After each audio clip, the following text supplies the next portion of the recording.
Lazy parenting वा अल्छी बाउआमा तिनीहरू हुन् जसले चाहिँ बच्चा चकचक गर्छ हैन र बच्चाको टेम्पर ट्यान्ट्रम्स कम गराउनलाई हैन मोबाइल फोन स्क्रिन आइप्याड दिन्छन्।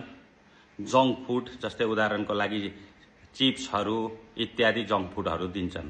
यो गरेर तपाईलाई क्षणिक रूपमा त फाइदा होला, तपाईको बच्चा एकछिन चकचक नगर्ला, तपाईलाई बच्चाले स्क्रिन हेर्दै भात खुवाउनु होला, के गर्नु होला, एकछिन त बच्चा चकचक नगर्ला। तर पछि गएर त्यसले के असर पार्छ, लङ टर्ममा त त्यसले असर त पार्छ। नम्बर 1 स्क्रिनबाट सुरु गरौँ। तपाईको बच्चाले धेरै आइप्याड मोबाइल हेर्छ, त्यसले तपाईको बच्चाको इमोसन हाइज्याक गर्छ, जसले गर्दा तपाईको बच्चाले आफ्नो भावनालाई कन्ट्रोल गर्न सक्दैन। पछि गएर उसले फ्रस्ट्रेसन पर्दाखेरि फ्रस्ट्रेसन कन्ट्रोल नगर्ने हैन, रिसा हुने हैन, अरू मान्छेसँग कसरी बोल्ने हैन, सोसियल इन्टरेक्सन कसरी गर्ने हैन, प्रस्ताव कसरी राख्ने, यो कुराहरूको उसको चाहिँ कम हुँदै जान्छ। नम्बर 2 मा ध्यान कम हुन्छ। ध्यान कम भयो भने पढाइ कम हुने भइहाल्यो हैन, बच्चाको एकाडेमिक पर्फर्मेन्स कम हुन्छ।